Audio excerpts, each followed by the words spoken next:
friends, Pastor Randy here. Welcome to Making It Simple, watching our words. We're going to do our final part of this lesson today. And as I was studying and getting ready, this really has resonated with my heart, and I pray that it has yours as well.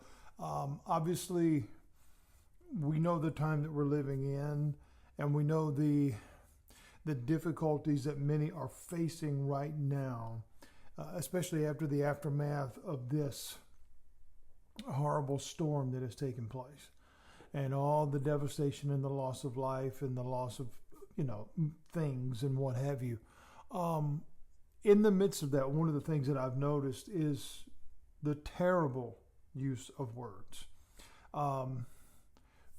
What we say matters, friends. Many are saying absolutely beautiful things, and they show great compassion.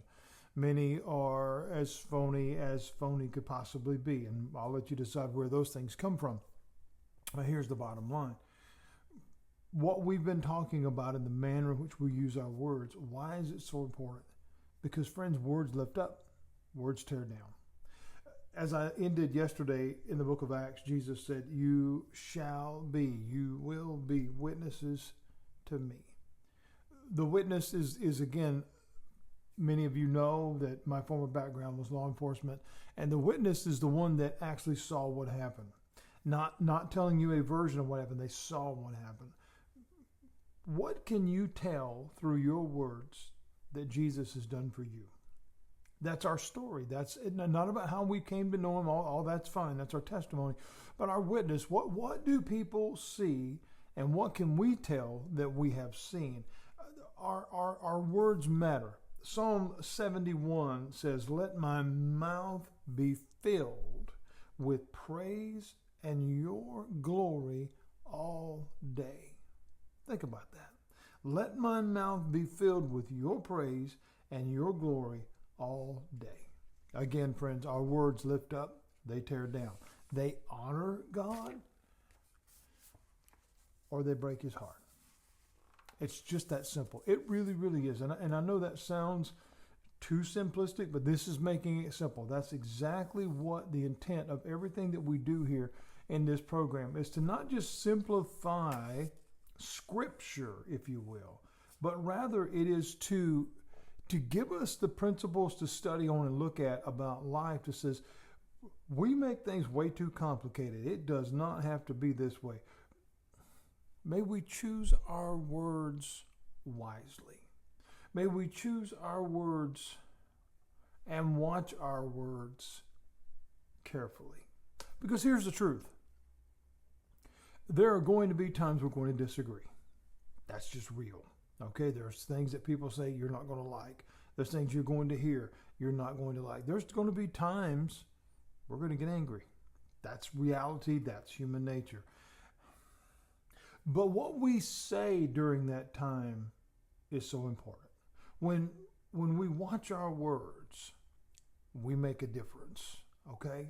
Because oftentimes, as we've talked about in this study, some of the things that we say, we can't take back. We can apologize for them, but we can't take it back. We cannot take the fact that it was said back. As we look through Scripture, as we look through time, we see that God changed the tongue of many throughout time, and it resulted in lives being changed. A couple of biblical examples would be Moses. He had a very limited ability to speak. In fact, he told God, I'm not a good speaker. I'm not a good orator. I can't go. And God gave him the ability to do what he needed to do. Peter was one that fussed and cussed and had a real issue as to God would change his tongue to being able to preach on the day of Pentecost and see lives come to Christ. Paul, of course, used his words to persecute, but he would become one that would change the world by the things that he said. Proverbs chapter 12 says this: anxiety in the heart of man causes depression, but a good word makes it glad. A lot of us were taught as we were growing up, if you don't have anything nice to say, don't say anything at all. While that's an old saying, it is still very applicable right now. It is still very necessary right now. Consider the words that you use, friends, before they come out of your mouth. And I can't stress that enough. And I'm not talking just to you. I'm talking to me too. Because again, in times of frustration, we say things that we probably shouldn't. We say things that we wish we hadn't. And again, that we wish we could take back. And so the idea of that, I said yesterday as we were ending that we would look at the think principle today. I did not coin this.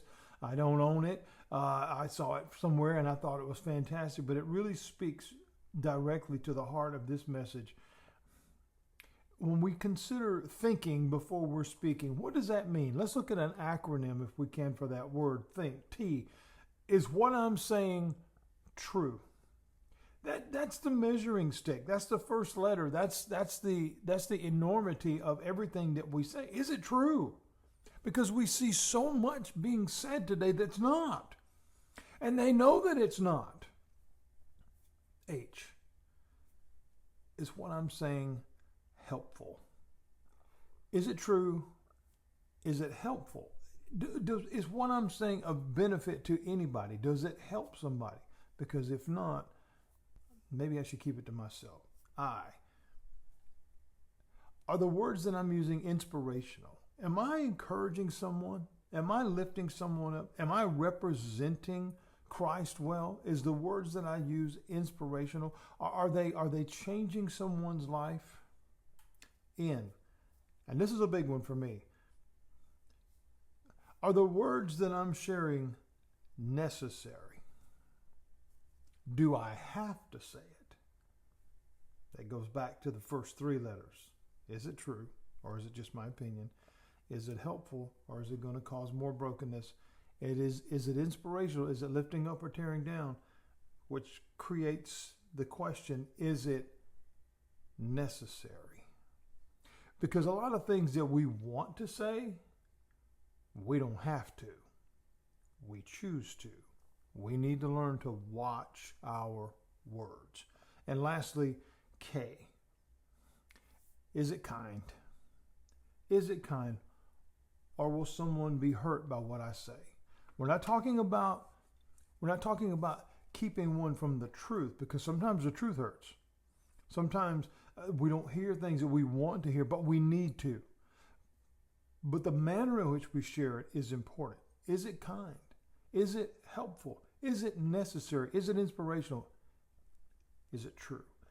If we would learn, indeed, not just for an old cliche, but if we would learn to think before we speak, if we would learn to watch our words, friends, I believe with all my heart, we could change the world.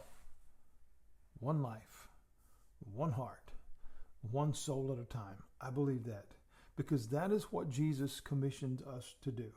Go forth and tell about him. What do your words say about him? What do your words reflect about you? I hope this lesson's been great. I hope you've enjoyed it.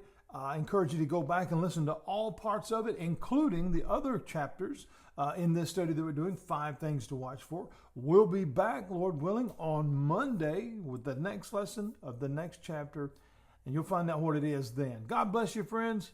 Have a great day, and go love somebody. Go be nice to somebody, and share words that lift them up. Take care.